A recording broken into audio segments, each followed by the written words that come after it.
नमस्ते, मेरो भान्साघरमा हजुरहरू सबैलाई स्वागत छ। आज मैले सेयर गर्दैछु चाटको रेसिपी। म चाहिँ दाङको भएको भएर यो चाट चाहिँ एकदमै मनपर्छ मलाई अनि पश्चिम नेपालतिर एकदमै फेमस छ यो। सुरु गरौँ है त बनाउनुको लागि। सुरुमा मटर उसिन्नुपर्छ। रातभरि भिजाएर राखेको सेतो मटर कुकरमा लिने अनि त्यसमा मजाले मटर डुब्ने गरेर पानी राख्नुपर्छ। पानी राखेपछि 2वटा तेजपत्ता, यो चाहिँ अप्सनल हो, अनि बेसार र नुन राखेर कुकरको बिर्को बन्द गरेर लगभग 2 देखि 3 सिटी लगाउनुपर्छ। अब यता आलु टिक्की बनाऊ। त्यसको लागि उसिनेको आलु, प्याज, बेसार, स्वादअनुसार नुन अनि थोरै जिरा धनियाको पाउडर राखेर मजाले म्यास गर्ने। अब यो यतिको म्यास भइसकेपछि थोरै पोर्सन हातमा लिएर यसरी सानो सानो टिक्कीहरू बनाउनुपर्छ। यसरी बनाउँदा चाहिँ ठ्याक्कै ठेलामा खाएको जस्तो फिल आउँछ। अब हाम्रो सबै टिक्कीहरू बनेको छ। यता मटर पनि पाकिसक्यो।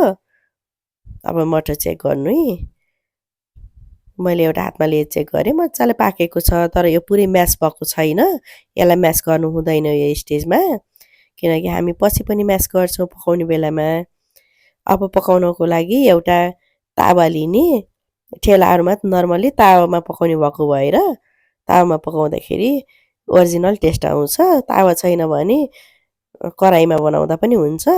तेल तातिसकेपछि जिरा पड्काउने, वरिपरि सबै तावामा लाग्ने गरी तेल लगाउनुपर्छ अनि प्याज राखेर यसरी चलाइ भुट्नुपर्छ। प्याजमा थोरै नुन राख्यो भने चाहिँ यो प्याज फ्राई हुन एकदमै सजिलो हुन्छ। अब यता प्याज फ्राई हुँदै गर्छ, यता मैले आलुको टिक्कीहरू छेउछेउमा लगाएँ। अब यो आलुको टिक्कीहरू यो तावाको तातोले सेकिँदै जान्छ। अब यो प्याज पनि चलाइ पकाउने जबसम्म यो ब्राउन कलरको हुँदैन। यो प्याज पकाउन चाहिँ एकछिन टाइम दिनुपर्छ। अब लसुन अदुवाको पेस्ट राख्ने। लसुन अदुवाको पेस्ट राखिसकेपछि यसको र स्मेल नजाँदासम्म यसरी चलाइ पकाउनुपर्छ। यो स्टेजमा चाहिँ ग्यासको फ्लेम मिडियम टु हाई गर्दाखेरि हुन्छ। अब प्याज पाकिसक्यो, टमाटर राख्ने पालो। अब यो टमाटरलाई पनि मजाले चलाइ पकाउनुपर्छ जबसम्म यो टमाटर सबै गल्दैन।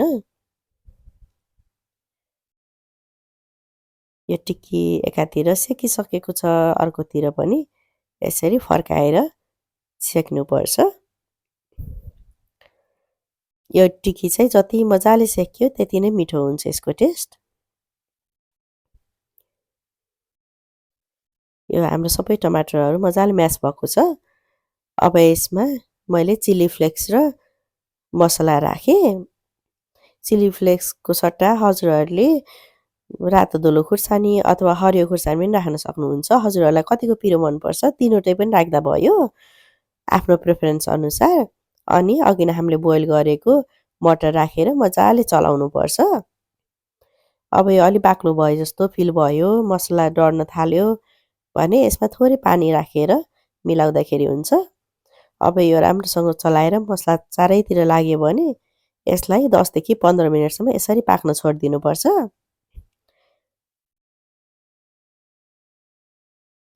अब 15 मिनट पनि भइसकेको छ। यसलाई मजाले चलाउने अनि यो टिक्कीहरू सबै मिलाउनुपर्छ यो मटरमा। हेर्नुहोस् त, अब यो आलुको टिक्की मिसाएपछि हाम्रो मटर एकदमै बाक्लो भएको छ। अब यसलाई यसै गरी चलाउँदै एकछिन पकाउनुपर्छ। यसलाई जति धेरै बेर पकायो त्यति नै मिठो टेस्ट आउँछ। वरिपरि लागेको छ भने यसलाई कोतर्दै पकाउँदै गर्नुपर्छ। हामीले ठेलामा खाँदाखेरि त एकदमै मिठो हुन्छ, तर हाइजेनिक चाहिँ हुँदैन। ठेलामा अब कहिलेदेखि मटर उसिनेर राखेको हुन्छ अनि दिनमा कतिचोटि बन्छ होला त्यो तावामा। एकदमै अनहाइजेनिक हुन्छ। त्यही भएर आफूले घरमै बनाएर खायो भने चाहिँ एकदम फाइदाजनक पनि भयो अनि आफूलाई मन परेको टेस्ट पनि खान पाइयो। हजुरहरू पनि एकचोटि ट्राई गर्नुहोला है त। अनि हजुरहरू मेरो च्यानलमा फर्स्ट टाइम हो भने प्लिज सब्सक्राइब गरिदिनु होला। अनि लाइक, कमेन्ट अनि आफ्नो साथीभाइ अनि फ्यामिलीहरूसँग यो भिडियो सेयर गरिदिनु होला। अब हाम्रो मटर यतिको पाकेको छ। हेर्दै खाउँ खाउँ लाग्ने भएको छ। एकदम बाक्लो ठ्याक्कै हामीले ठेलामा भैयाहरूसँग गएर खान्छौँ त्यस्तै फिल भएको छ मलाई चाहिँ। अब थोरै बाक्लो भयो भने यसमा पानी थप्न सकिन्छ। यो चाहिँ पछि सर्भ गर्ने बेलामा आफै चिसो भयो भने आफै बाक्लो हुन्छ। त्यही भएर हल्का पातलो आफूलाई चाहिने कन्सिस्टेन्सीभन्दा हल्का पातलो गराउँदाखेरि एकदमै राम्रो हुन्छ अनि खाने बेलामा ठिक्क भएर आउँछ। अब यसलाई यसरी चलाइसकेपछि चाट मसला राख्नुपर्छ। मैले चाहिँ एक ठुलो चम्चा चाट मसला राखेकी छु। अनि धनियाँ राखेर यसलाई मजाले चारैतिर सबै मसलाहरू लाग्ने गरेर चलाउनुपर्छ। अनि अमिलोको लागि कागतीको रस अथवा भेनेगर राख्दाखेरि हुन्छ। मैले चाहिँ कागतीको रस चुज गरेँ। यो चाहिँ अमिलो पिरो ट्वाक्क मिठो हुनुभएको भएर कागतीको रस चाहिँ टन्न राखेकी छु।